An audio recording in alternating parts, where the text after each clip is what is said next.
एउटा गीत छ नि, म तिमीलाई आकाशको जुन पनि झारिदिउँला, तारा पनि झारिदिउँला। त्यो सपना हो, छाड्न सक्छ, तर हामी सपना देखाउँदैनौँ। तपाईहरुले सपना देखाउनुहुन्न, हामी गरेर देखाउँछौँ। तपाईहरुको एउटा कथन छ नि, तपाईहरुको अध्यक्षज्यूले भन्नुभएको, राजेन्द्र लिङ्गदेनले भनेको, राष्ट्रिय प्रजातन्त्र पार्टीको अध्यक्ष, हजुर, भ्रष्टाचार गरेर खानु भनेको आफ्नी आमाको रगत खानु बराबर हो भनेर भन्नुभएको हो।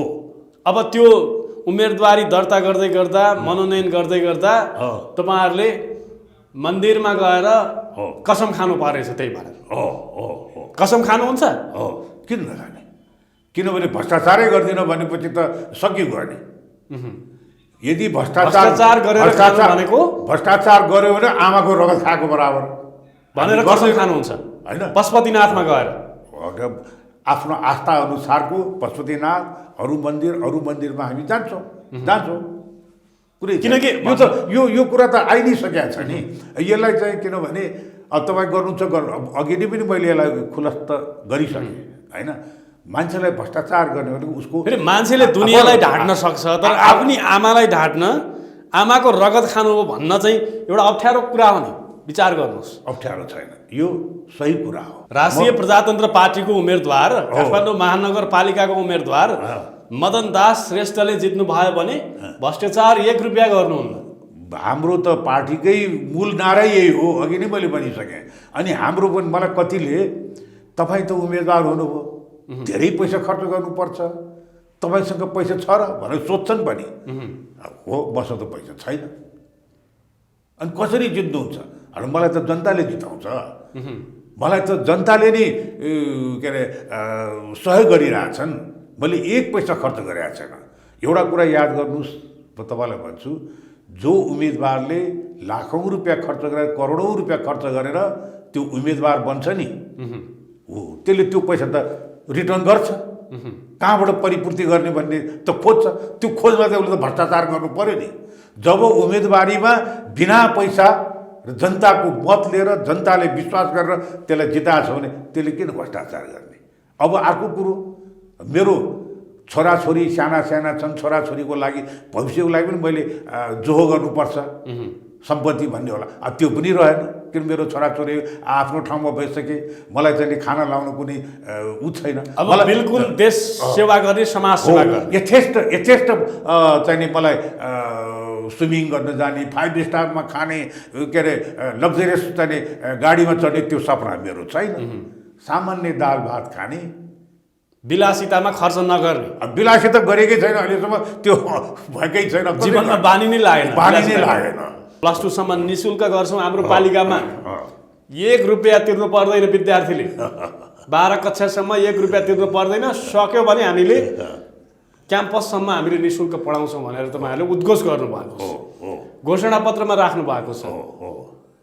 अब त्यसलाई व्यावहारिक रूपमा कार्यान्वयन गर्न राष्ट्रिय प्रजातन्त्र पार्टीले यदि काठमाडौँ महानगरपालिका जित्यो भने सक्ला? तपाईँले सक्नु होला? शिक्षा त महत्त्वपूर्ण कुरा हो नि, शिक्षा र स्वास्थ्य त एकदम महत्त्वपूर्ण कुरा हो। र अहिलेको युवाहरूलाई रोजगार दिन सक्नु, अहिलेको युवाहरूलाई एउटा उच्च शिक्षा हासिल गर्ने ठुलो अवसर दिनु भनेको त भोलि त्यो राष्ट्रले त्यसबाट धेरै कुराहरू पाउँछ, उसले राष्ट्रकै सेवा गर्छ होइन। त्यसकारण यी कुरा गर्नलाई नगरपालिकासँग कतिपय तपाईँले सुन्नुभयो अरबौँ खरबौँ नगरपालिकासँग बजेट छ, त्यो खर्च गलत तरिकाले खर्च भएर गलत मान्छेले त्यसको फाइदा लिइरहेछ। त्यही पैसालाई पनि त हामीले समुचित रूपमा यसमा लगानी गर्न सक्छौँ नि, सक्दैनौँ? नेकपा एमाले केशव स्थापितलाई काठमाडौँ महानगरपालिकाको मेयरको उम्मेदवारमा खडा गरेको छ, जो राजनीतिका माहिर र चतुर खेलाडीका रूपमा चिनिन्छन् होला।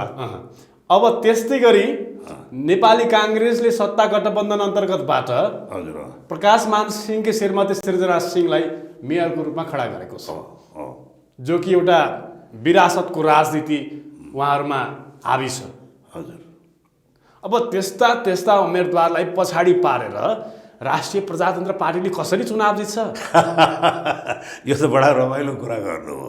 म कोही कसैको व्यक्तिगत कुराहरूतिर म जान्न, को कहाँ थिए, कुन पृष्ठभूमिबाट आएका थिए, कसले बोकिरहेछ भन्ने कुरा होइन। मदन दास सामान्य नागरिक हो, जनस्तरबाट उठेको व्यक्ति। तपाईँ एउटा कलाकार न हो, राजनीतिमा त भर्खर प्रवेश गर्नुभएको म चाहिँ राजनीतिको कुरा गर्दैन। राजनीति म यस कारणले लागेको हो कि म विभिन्न सामाजिक क्षेत्रमा कलाकारको हैसियतले मैले सामाजिक क्षेत्रमा मैले धेरै कामहरू गरेका छु। राष्ट्रहितमा सर्वोपरि यो हो औला उठाउने खालको खबरदारी। सामाजिक रूपान्तरणको लागि गर्छौं मुलुकको पहरेदारी। कार्यक्रम हो फेस टु फेस। कार्यक्रम फेस टु फेसबाट म दिवस भण्डारी हार्दिक स्वागत एवं नमस्कार व्यक्त गर्दछु। दर्शकबिन, देशैभरि स्थानीय तहको चुनावको माहौल तातिरहेको छ। राजनीतिक दलले आफ्ना उम्मेदवारहरू घोषणा गरिरहेका छन्। उम्मेदवार घोषणा भइसकेका उम्मेदवारहरूले अब चुनावी माहौल तताउन, जनतालाई विश्वासमा लिन केन्द्रित भएका छन्।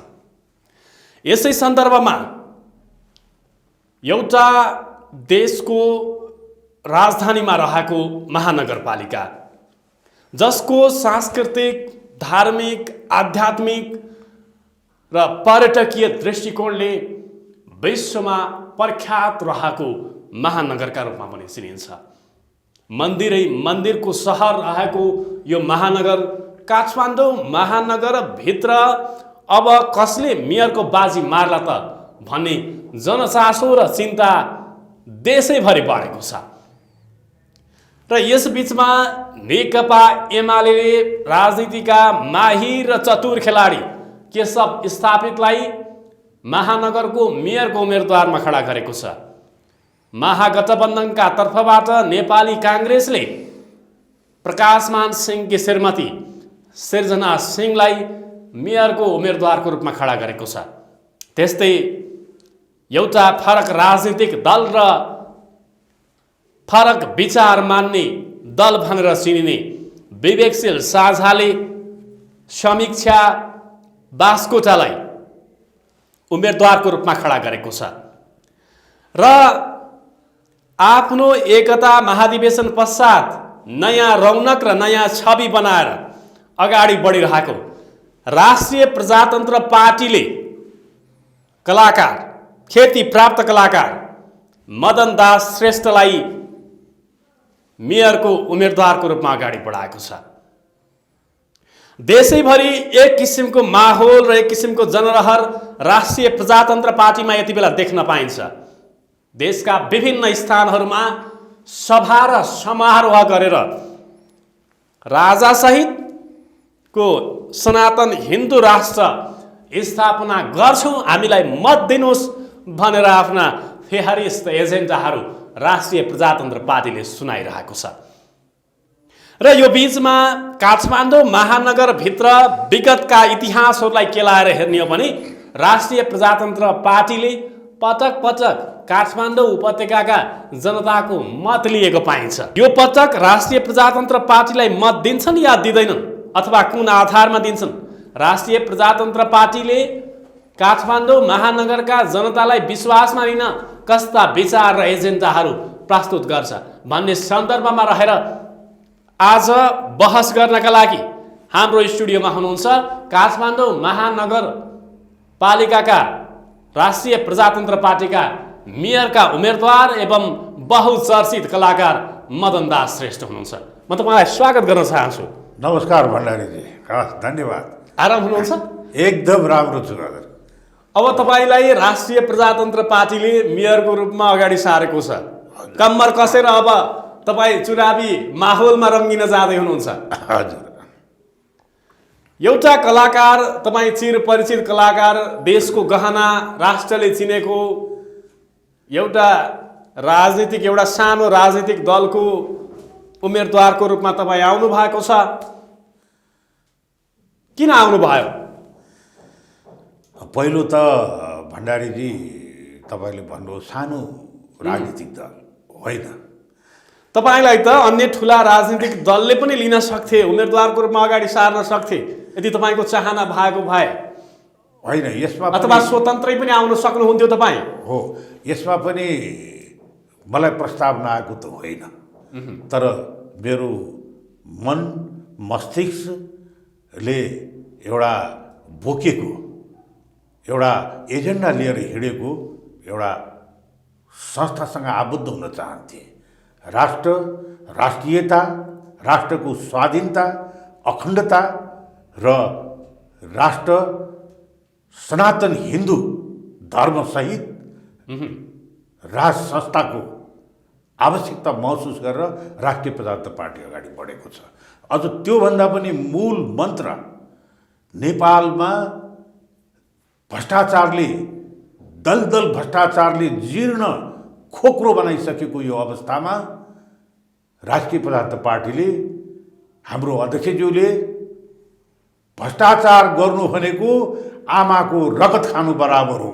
हाम्रो पार्टी र हाम्रा पार्टीका मानिसहरूले कुनै हालतमा भ्रष्टाचार गर्दैन र भ्रष्टाचारलाई यो नेपालबाट शून्य गर्ने एउटा प्रतिबद्धता जाहेर गरेको छ। त्यही अनुसार तपाईँले देख्नुभएको छ राष्ट्रिय प्रजातन्त्र पार्टीको लहर मेचीदेखि महाकाली उर्लिदो लहर तपाईँले देख्नुभएकै छ। यो कसरी सानो हुनसक्छ? यो त ठुलो हो एउटा सिद्धान्त र एउटा सिङ्गो राष्ट्रलाई बोकेको एउटा पार्टी हो राष्ट्रिय प्रजातन्त्र पार्टी। राष्ट्रिय प्रजातन्त्र पार्टीभित्र जनलहर बढ्दो छ। त्यो तपाईँलाई विश्वास छ? विश्वास देखेकै कुरा हो नि, देखिरहेकै छौँ नि। विभिन्न सभाहरूमा मान्छेहरूको खचाखच सारा नेपालीले मनभित्र यसलाई राखिसकेका छ। अब राष्ट्र र यसको बचाउने हो भने राष्ट्रिय प्रजातन्त्र पार्टी भनेर सब जनताहरू एक भएका छन्। तपाईँहरू संवैधानिक राजतन्त्र र सनातन हिन्दू राष्ट्रको वकालत गर्ने पार्टीको तपाईँ मेयरको उम्मेदवार, काठमाडौँ महानगरपालिकाको, देशको राजधानी रहेको सहरको। अब यो सहरभित्र विभिन्न कुराहरू छन् जो धार्मिक, सांस्कृतिक, आध्यात्मिक र विश्वमा अब एउटा पर्यटकीय दृष्टिकोणले पनि महत्त्वपूर्ण सहरको रूपमा लिइन्छ। अब यो सहरका जनतालाई यो सबै कुराको विकास गर्छु, समष्टिगत विकास गर्छु भनेर यो सहरका जनतालाई विश्वासमा लिएर तपाईँले मत लिनका लागि कस्तो विचार बुटी पिलाउनुहुन्छ? होइन, बुटी पिलाउने होइन, सपना देखाउने पनि होइन। एउटा गीत छ नि, म तिमीलाई आकाशको जुन पनि झारिदिउँला, तारा पनि झारिदिउँला। त्यो सपना हो, झार्न सक्छ, तर हामी सपना देखाउँदैनौँ। तपाईँहरूले सपना देखाउनुहुन्न, हामी गरेर देखाउँछौँ। महानगरपालिकाभित्रका आम जनताहरूलाई आधारभूत आवश्यकताहरू के हुन् है? अहिले तपाईँले गुठीको कुरा गर्नुभयो। नेपालको संस्कृति, धरोहर र नेपालको पहिचान गर्ने भनेको नेपालको संस्कृति र गुठी हो, मठ मन्दिर हो। यसको संरक्षण, यसको सम्वर्धन स्थानीय व्यक्ति जो संस्कृतिका धरोहर थामेका छन्, गुठीहरू छन्, ती गुठीहरूलाई झन्डै राज्यले चाहिँ सरकारमा बेलाएर ती गुठियारहरूको कला संस्कृति साहित्यलाई ओझेलमा पार्न कोसिस पनि भयो। त्यो अब गर्न दिँदैनौँ। जसको अधिकार छ, जसले यो गुठी र कला साहित्य संस्कृति जगेर्ना गर्छन्, तिनीहरूलाई हामी भरभद्र राज्यले त्यसलाई समर्थन गरेर त्यसलाई पुरानो स्थितिमा हामी त्यसलाई लिएर आउँछौँ। अर्को कुरो, पुरानो पहिला काठमाडौँको सहर टोलमा तपाईँ जानुहोस्, भजन मण्डलहरू हुन्थ्यो, राति भजन गाउँथे, मान्छेहरू बडा आह्लादित भएर बाटोमा हिँड्दा पनि आहा भन्थे। त्यो सब संस्कृति लोप भइसक्यो। अब त्यसलाई पुनर्जागरण गर्छौँ हामी है। र अर्को कुरो, हामीले महानगरलाई आवश्यक जहिले पनि विभिन्न सपनाहरू देखाए, तर त्यही महानगरमा बस्ने जनताहरू रोग भोगले पिल्सिएका जनताहरू पनि छन्। त्यो रोग र भोग के को कारणले भयो? फोहोरको व्यवस्था हुन सकिरहेको छैन, सडकको व्यवस्था हुन सकिरहेको छैन भने मूलभूत कुराहरू फोहोरलाई व्यवस्थित गर्ने, त्यो स्थायित्व रूपमा दिन सक्ने, त्यो तर फोहोरलाई मानिसहरूले के गरे भने पहिलाका जुन राज्य सत्तामा बसेकाहरूले के गरे भने त्यसलाई नगदको रूपमा, त्यसलाई कमिसनको रूपमा, त्यो फोहोरको व्यवस्था हुन नसकेको कारणले बारम्बार त्यो बाधा अड्चन आइरहन्छ। त्यो मूल के हो भने शिक्षा, स्वास्थ्य, यातायात, पर्यटन, विभिन्न कुराहरू छन् यहाँ, धेरै छ, यहाँ धेरै छ। हामीले भनौँ न नगरपालिका, काठमाडौँ महानगरपालिकाको धेरै के अरे बजेट पनि छ, धेरै राजस्व पनि धेरै उठ्छ। एकातिर कतै सुनिन्छ दोहोरो राजस्वको हामीलाई चाहिँ असुली भइरहेछ भन्ने कुरा पनि मैले सुनेको छु। त्यसलाई हेरेर कस्तो छ सहजीकरण, सरलीकरण गरेर महानगरको जनताहरूलाई त्यो सुव्यवस्था पनि हामीले गर्नु छ होइन। अर्को के कुरा के छ भने महानगरमा म त फेरि विभिन्न सामाजिक संस्थाबाट उठेको मान्छे है। तपाईँ धेरै सामाजिक संस्थामा आबद्ध हुनुहुन्छ? आबद्ध छु। योभन्दा अगाडि राष्ट्रिय ज्येष्ठ नागरिक महासङ्घको केन्द्रीय अध्यक्ष थिएँ। ज्येष्ठ नागरिकहरूको हक अधिकार, उनीहरूले सम्मानजनक बाँच्ने अधिकार पाउनुपर्छ, उनीहरूले न्याय पाउनुपर्छ, उनीहरूको कानुनी व्यवस्थामा हुनुपर्छ भन्ने कुराहरू पनि हामीले उठाएका थियौँ। म महासङ्घको अध्यक्ष हुँदा त्यो कुरा हामीले स्थापित गरिसकेका छौँ। त्यो कानुन विधेयकमा पारित भइरहेको छ, त्यो स्वीकृति भएको छैन। त्यो भयो भने त्यसले एउटा ज्येष्ठ नागरिकको समुचित, ज्येष्ठ नागरिक भनेको हाम्रो अभिभावक। अब आजको दिनमा हेर्ने हो भने घर घरमा ज्येष्ठ नागरिक बाहेक अरू कोही छैन। हो, तपाईँ काठमाडौँ महानगरपालिकाभित्र हेर्ने हो भने छोराछोरी अमेरिका, अस्ट्रेलिया, विभिन्न युरोपेली राष्ट्रमा यहाँ चाहिँ वृद्ध बाबुआमा घरमा एक्लै बस्नुपर्ने अवस्था छ।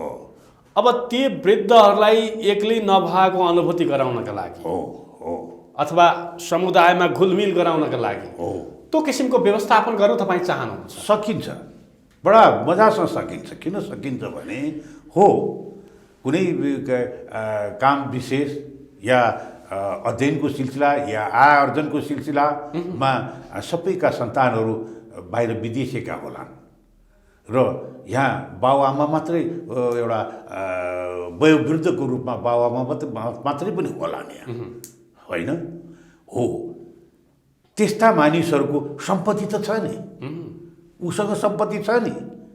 तर यहाँ के विडम्बना छ भने एउटा ज्येष्ठ नागरिक सम्पन्न छ, घर छ, परिवार छ, सर बाहिर छ, घर छ, तर ज्येष्ठ नागरिकलाई मलाई आवश्यक पर्यो, म केही व्यवसाय गरेर खान्छु भनेर त्यो ज्येष्ठ नागरिकले आफ्नो सम्पत्ति बैङ्कमा राखेर म केही काम गर्छु भने त्यो ज्येष्ठ नागरिकले पत्याउँदैन। अब तपाईँ त त्यो अवस्था छ। तपाईँ त अब यो उमेरको मान्छेलाई कसरी हामी विश्वास गर्ने भन्ने कुराहरू आउँछ। छोरो चाहिन्छ या कोही उसको हकवाला चाहिन्छ, यो कुरालाई पनि हामीले व्यवस्थित गर्नु छ। अर्को, विदेशमा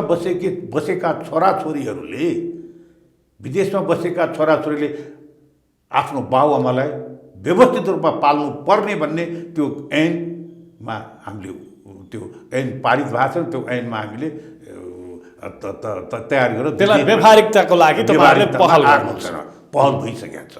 ज्येष्ठ नागरिकको पक्ष यो हो। अब असहाय ज्येष्ठ नागरिक जसको कोही छैन, त्यसलाई राज्यले हेर्नुपर्छ भन्ने कुराहरू, त्यो पनि कुराहरू छ। अब यो ज्येष्ठ नागरिक कुरा हो। अब अर्को हेर्नुहोस्, तपाईँले अब विद्यार्थी वर्गको कुरा गरौँ। तपाईँहरूले शिक्षामा केन्द्रित गर्नु भएको छ नि, +2 सम्म निःशुल्क गर्छौँ हाम्रो पालिकामा। 1 रुपियाँ तिर्नु पर्दैन विद्यार्थीले, 12 कक्षासम्म 1 रुपियाँ तिर्नु पर्दैन। सक्यो भने हामीले क्याम्पससम्म हामीले निःशुल्क पढाउँछौँ भनेर तपाईँहरूले उद्घोष गर्नुभएको छ, घोषणापत्रमा राख्नु भएको छ। अब त्यसलाई व्यावहारिक रूपमा कार्यान्वयन गर्न राष्ट्रिय प्रजातन्त्र पार्टीले यदि काठमाडौँ महानगरपालिका जित्यो भने सक्ला? तपाईँले सक्नु होला? हेर्नु, तपाईँको राष्ट्रिय प्रजातन्त्र पार्टीको जुन मूल उद्देश्य आम जनतालाई सुशासन ल्याउने हो, राम राज्यको अनुभूति गराउने हो होइन। अब यो विषयमा अब आखिर अर्थकै कुरा आउँछ जुन तपाईँले अघि शिक्षा त महत्त्वपूर्ण कुरा हो नि। शिक्षा र स्वास्थ्य त एकदम महत्त्वपूर्ण कुरा हो र अहिलेको युवाहरूलाई रोजगार दिन सक्नु, अहिलेको युवाहरूलाई एउटा उच्च शिक्षा हासिल गर्ने ठुलो अवसर दिनु भनेको त भोलि त्यो राष्ट्रले त्यसबाट धेरै कुराहरू पाउँछ, उसले राष्ट्रकै सेवा गर्छ होइन। त्यसकारण यी कुरा गर्नलाई नगरपालिकासँग कतिपय तपाईँले सुन्नुभयो अरबौँ खरबौँ नगरपालिकासँग बजेट छ, त्यो खर्च गलत तरिकाले खर्च भएर गलत मान्छेले त्यसको फाइदा लिइरहेछ। त्यही पैसालाई पनि त हामीले समुचित रूपमा यसमा लगानी गर्न सक्छौँ नि, सक्दैनौँ होइन। तर सोच हुनु पर्यो, सोच। काठमाडौँ महानगरभित्र त्यस्ता हजारौँ प्राइभेट कलेजहरू छन्, हजारौँ विद्यालयहरू छन् जहाँ चाहिँ लाखौँ लाख शुल्क बुझाएर पढाउनु पर्ने बाध्यता एउटा सामान्य नागरिकको पनि छ। त्यो सामान्य व्यवसाय गर्छ, सामान्य मजदुरी गर्छ, त्यो मान्छेको पनि अवस्था त्यो छ। त्यसलाई चिर्न राष्ट्रिय प्रजातन्त्र पार्टी सफल होला? अब हामीले भनौँ न, सम्पन्न मानिसहरू जुन व्यावसायिक रूपमा लागेकाहरू र एउटा सम्पन्न व्यक्ति, यिनीहरूलाई हामीले गर्दैन। जसको गर्न सक्ने त्यो युवाहरू छ, जसलाई हामीले सपोर्ट गऱ्यो भने त्यसले देशको एउटा चाहिँ उच्च शिक्षा हासिल गरेर देशको एउटा कायापलट गर्न सक्ने त्यसको क्षमता छ, त्यस्ता व्यक्तिलाई त हामीले बोक्नै पर्छ नि, बोक्नु पर्दैन होइन। ती व्यक्तिहरूलाई काँधमा उठाएर उनलाई चाहिँ देशको एउटा सक्षम नागरिक बनाउने त्यो राष्ट्रिय प्रजातन्त्र पार्टी त्यो प्रण गर्नुहुन्छ, गर्छौँ हामी। अब नेपालका ठुला राजनीतिक दलहरूले विभिन्न विकासहरू गर्छौँ, यहाँ चाहिँ हामीले फ्लाइओभर राख्छौँ काठमाडौँ महानगरपालिकामा, यहाँको ट्राफिक जामलाई नियन्त्रण गर्नको लागि हामीले मेट्रो रेल र मोनोरेलहरू गुडाउँछौँ, यहाँ हामीलाई भोट दिनुहोस् भनेर भोट माग्छन्। अब तपाईँहरू साना साना गुठीका कुराहरू गर्नुहुन्छ अनि 11-12 कक्षाका विद्यार्थीहरूलाई हामी निःशुल्क पढाउँछौँ भन्नुहुन्छ। अब यस्ता साना झिना मसिना कुराहरू र विचारहरू र एजेन्डाहरू जनतामाझ फेरिस्त सुनाउनेलाई भोट दिन्छन् कि काठमाडौँ महानगरका जनताले मोनोरेल र मेट्रो रेलको सपना देखाउनेलाई भोट दिन्छन्? अब यो त तपाईँले देखिसक्नुभयो नि, त्यो यस्ता एजेन्डा बोकेर यस्ता सपना देखाएको कहाँ चाहिँ पुरा भएको छ? देखिरहनु भयो कि छैन? राज्य सत्ता आफ्नै हातमा छ, आफ्नै ऊ छ, कहाँ चाहिँ देख्नु भएको छ? हामीलाई त मूलभूत सामान्य आधारभूत कुराहरू हामीलाई चाहिन्छ, त्यो आधारभूत कुराहरू हामीले पुर्याइदिनुपर्छ। मैले अघि नै भने गुठी सानो कुरा होइन, गुठी त राष्ट्रको धरोहर हो, संस्कृति कला भनेको राष्ट्रको धरोहर हो। राष्ट्रलाई पहिचान गराउने र आन्तरिक र बाह्य पर्यटकलाई आकर्षित गराउने त्यही मठ मन्दिर, त्यही गुठी हो भने त्यसबाट हामी आयोजन गर्न सक्छौँ। तर खोइ त्यतातिर त्यहाँ अब अघि तपाईँले भन्नुभयो भने अब अघि मैले पनि भने आकाशको तारा झारिदिन्छु, जुन झारिदिन्छु, असम्भव कुराहरू हामी गर्दैनौँ। अब नेकपा एमाले केशव स्थापितलाई काठमाडौँ महानगरपालिकाको मेयरको उम्मेदवारमा खडा गरेको छ, जो राजनीतिका माहिर र चतुर खेलाडीका रूपमा चिनिन्छन् होला। अब त्यस्तै गरी नेपाली काङ्ग्रेसले सत्ता गठबन्धन अन्तर्गतबाट प्रकाश मान सिंहकी श्रीमती सृजना सिंहलाई मेयरको रूपमा खडा गरेको छ, जो कि एउटा विरासतको राजनीति उहाँहरूमा हावी छ। अब त्यस्ता उम्मेदवारलाई पछाडि पारेर राष्ट्रिय प्रजातन्त्र पार्टीले कसरी चुनाव जित्छ? यो त बडा रमाइलो कुरा गर्नु हो।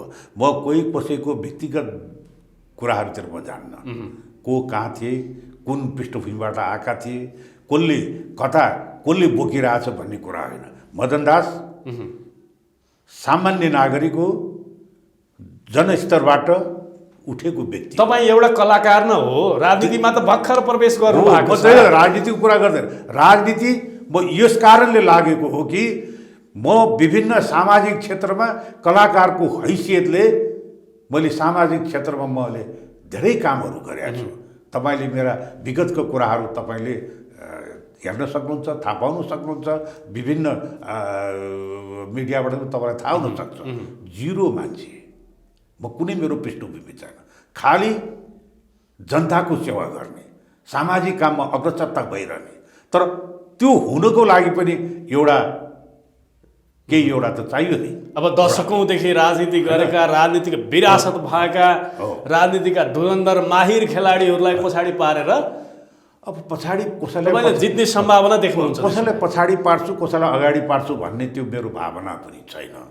म यो काठमाडौँ महानगरपालिकाको मेयरको रूपमा म प्रस्तुत भएको छु र आम महानगरपालिकाका जनताहरूले मलाई निश्चित रूपमा मत दिएर, अत्याधिक मत दिएर मलाई विजयी गराउँछन् र मैले उहाँहरूको सेवा गर्ने अवसर मैले प्राप्त गर्छु भन्ने मेरो त्यो आत्मविश्वास छ र म प्राप्त पनि गर्छु पनि। किनभने अहिले जनताहरू त्यो बेलाका जनताहरू होइनन्। अहिलेका जनताहरूले महसुस गरिसकेका छ, अहिलेका जनताहरूले थाहा पाइसकेका छ। अब हामी कति दिन अर्काले बाँडेको सपनाको पछि जाने, कति दिन उनीहरूको आशमा हामी बसिरहने।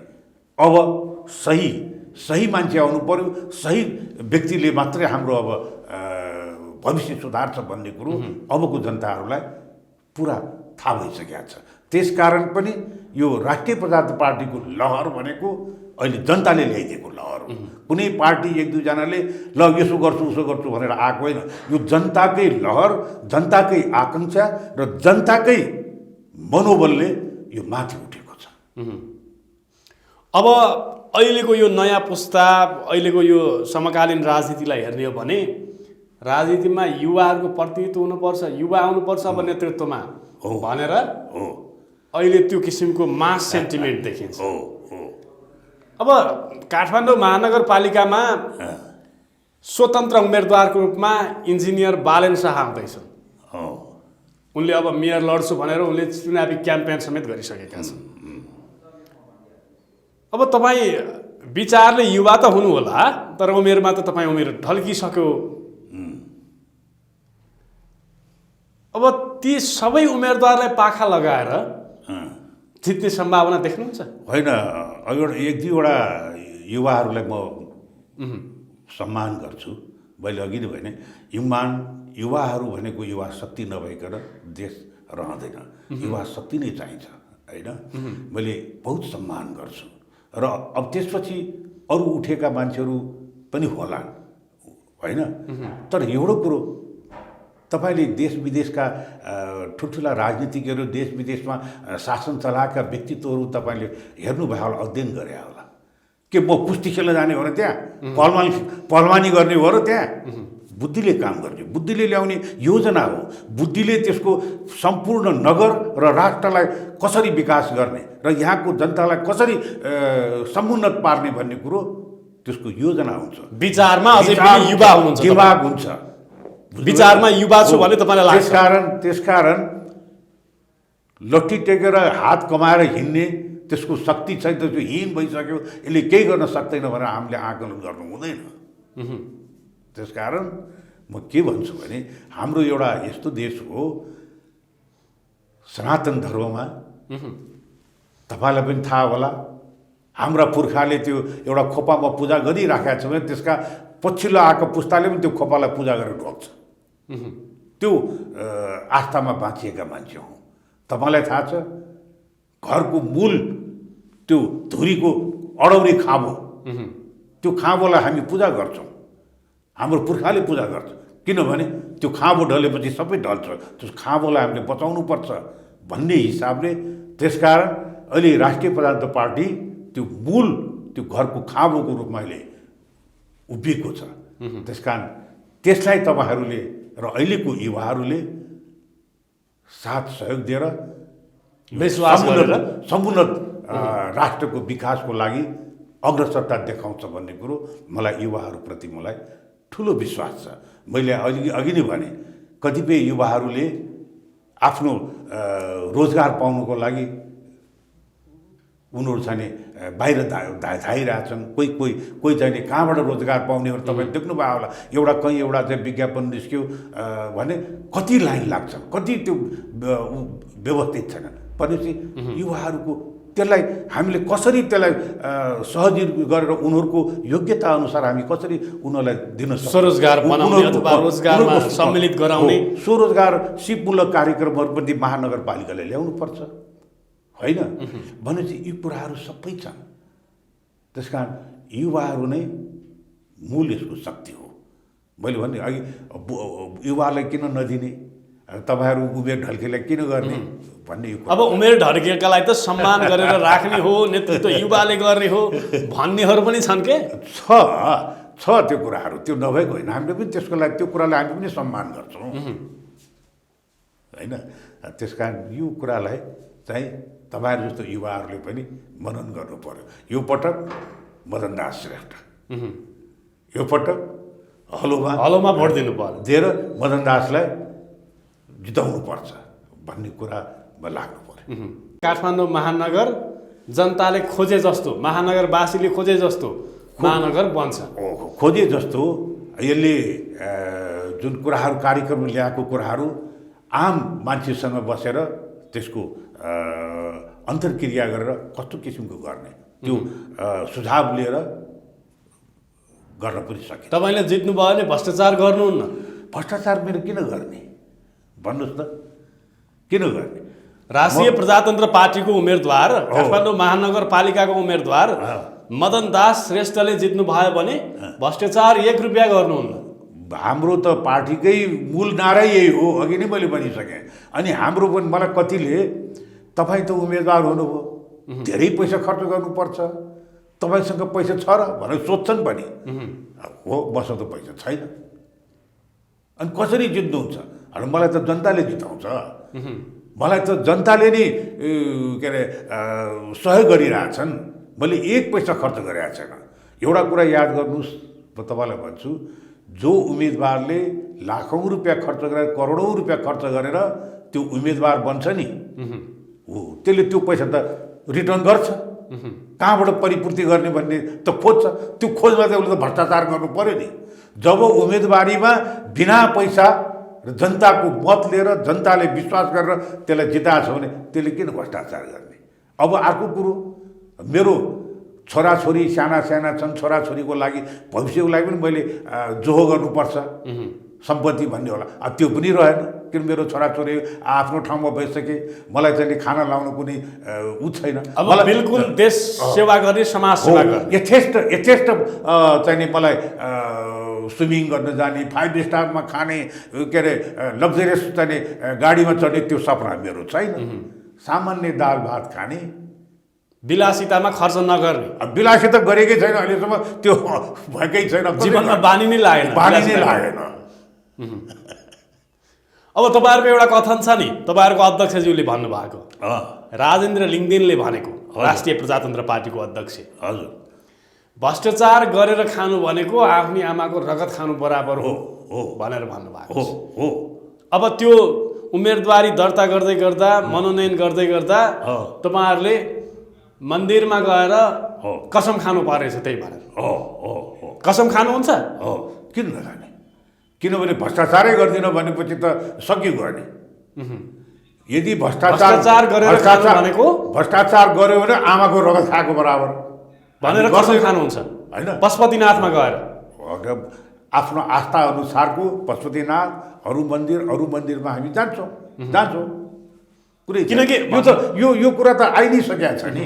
यसलाई चाहिँ किनभने अब तपाईँ गर्नुहुन्छ, अघि नै पनि मैले यसलाई खुलस्त गरिसकेँ होइन।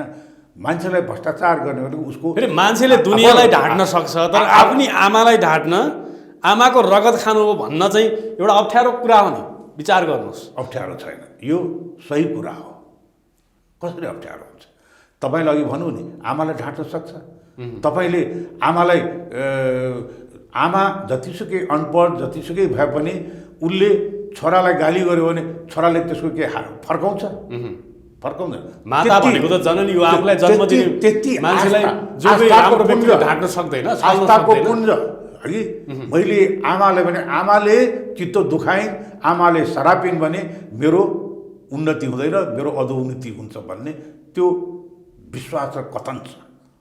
त्यो हुँदाहुँदै कसरी गर्छ? मैले अघि नै भ्रष्टाचारको कुरा गरिनँ, किनभने जब मानिसलाई पैसाको आवश्यकता छ, अब छोराछोरीलाई हुर्काउनु छ, उसलाई खुवाउनु छ, उसलाई छ म चाहिँ एकदम विलासितामा म अझ रमाउनु छ, त्यस्ताले पो भ्रष्टाचार गर्छ। त्यस्ताले पो मलाई कहीँ विदेश बैङ्कमा लगेर पैसा राख्ने मेरो त्यो चाहना मैले भने नि तपाईँ मेरो लाइफ र मेरो जिन्दगी र मेरो बाँच्ने शैली तपाईँहरू अध्ययन गर्न सक्नुहुन्छ। अब काठमाडौँ महानगरपालिका भनेको यो पुरातात्विक महत्त्व भएको सहर, यहाँका चाहिँ स्तूप शैलीका प्यागोडा शैलीका मन्दिरहरू, यो दुनियाँमा कहीँ नभएका मन्दिरहरू काठमाडौँ महानगरपालिकाभित्र छन्। अब तिनीहरूको एउटा महत्त्व कङ्क्रिटका बिल्डिङहरूले छेक्दै गएको छ, ढाक्दै गएको छ। कङ्क्रिटका जति पनि महलहरू काठमाडौँ महानगरपालिकामा बनेका छन् त्यो सबै विदेशी शैलीमा बनेका छन्। अब यसलाई अन्त्य गर्नका लागि काठमाडौँ महानगरपालिकाको आफ्नै मौलिकता विशेषता छ भन्नका लागि तपाईँ मेयर हुनुभयो भने अब निर्माण गर्ने बिल्डिङमा मौलिकता हुनुपर्छ भन्ने खालका डिजाइनहरू प्रस्तुत गर्नुहुन्छ? अवश्य मूलभूत प्रश्न छ आजको दिनमा। अवश्य जति अहिले बन्यो अब त्यो बनेको कुरा त हामीले भन्न सकेनौँ होइन। र अर्को एउटा कुरो, हाम्रो काठमाडौँ महानगरपालिकातिर भएको कति मठ मन्दिरहरू गुठीका जग्गाहरू, त्यसलाई राज्य शक्तिको आधारमा त्यसका आसेपासेले त्यो मन्दिरलाई छोपेर मन्दिर मासेका छन्। हाम्रो यहाँ कतिपय ऐतिहासिक पौराणिक ढुङ्गेधाराहरू थिए, तपाईँले देख्दै ढुङ्गेधाराहरू सुके मात्र एउटा त्यो जमिनै त्यो ढुङ्गेधारालाई पुरेर बिल्डिङ बनिसके, हराइसके है। त्यसको उजुर गर्ने निकायहरूमा गयो, त्यही निकायमा बस्नेहरूले नै त्यसलाई संरक्षण दिया हुन्छ, हो कि होइन? त्यस कारण त्यसको चाहिँ संरक्षण हुन सकेन। जब समष्टि रूपमा हामीले देशको कला संस्कृति मठ मन्दिर र निजी गुठी र गुठीमा भएका पूजाआजा यो संस्कृतिलाई हामी जोगाउँछौँ, यसको सम्वर्धन गर्छौँ। जसले गरेका छन् त्यसलाई प्रोत्साहित गरेर उनीहरूकै माथा हातमा यो हामी चलाउँछौँ भनेर हामी त प्रतिबद्ध गरेका छौँ। आज तपाईँ भुटानको सहर राजधानी थिम्पू सहर जानुभयो भने भुटानी शैलीमा बनेका घरहरू बिल्डिङहरू देखिन्छन् त्यहाँ। तर नेपाल आउँदै गर्दा स्तूप शैली प्यागोडा शैली काठमाडौँ महानगरपालिकाका घरहरूमा देख्न पाइयो भने कति राम्रो हुन्थ्यो। तर खोइ सोचे, अघि नै भनेर सोच हुनु पर्यो।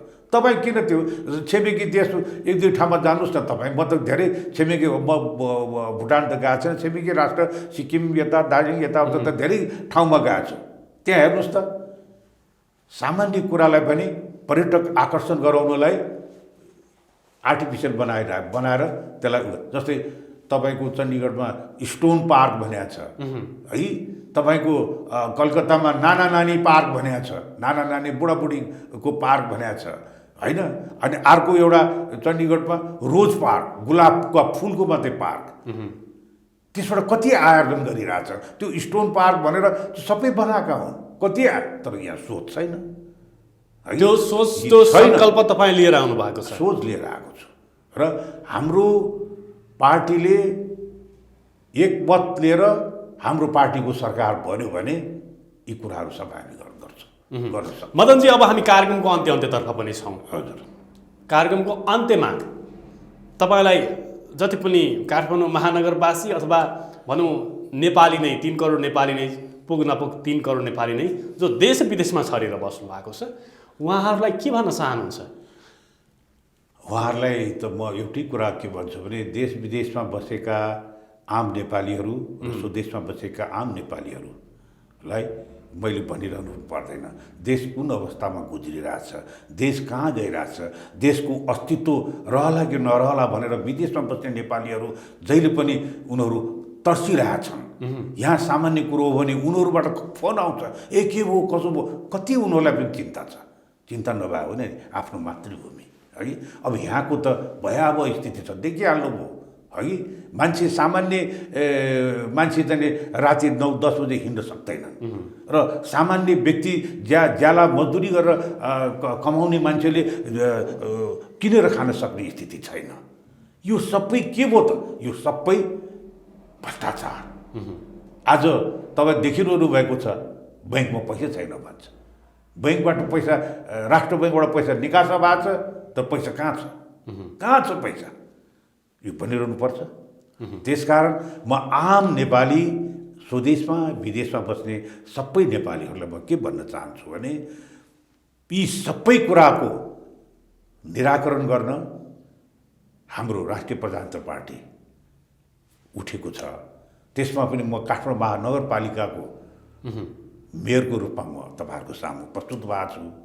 तपाईँहरू सबैले विदेशमा बस्ने बाहिर बस्नेहरूले मलाई चाहिँ सपोर्ट गर्नु पर्यो र मलाई चाहिँ अत्याधिक मतले जिताइदिनु पर्यो र विदेशमा बसेको नेपालीहरूले त्यो वातावरण बनाइदिनु हुन म विदेशी नेपालीहरूलाई पनि म हार्दिक अनुरोध गर्दछु र आम नेपालीहरूलाई र आम नगरवासीलाई मलाई यो अवसर दिनुहुनेछ भने मलाई दृढ आत्मविश्वास छ। हस्, धन्यवाद। दर्शकबिन, उहाँ हुनुहुन्थ्यो राष्ट्रिय प्रजातन्त्र पार्टीबाट काठमाडौँ महानगरपालिकाबाट मेयरका उम्मेदवार बनेर खडा हुनुभएका कलाकार हुनुहुन्थ्यो मदन दास श्रेष्ठ हुनुहुन्थ्यो। उहाँका विचारहरू, उहाँका एजेन्डाहरू र उहाँले काठमाडौँ महानगरपालिकाका जनतालाई विश्वासमा लिनका लागि गरेका कुराहरू हामीले तपाईँमाझ प्रस्तुत गऱ्यौँ। आगामी सेगमेन्टमा फरक, नयाँ र पृथक प्रस्तुतिका साथ प्रस्तुत हुन्छौँ। तबसम्मका लागि बिदा चाहन्छु। नमस्कार।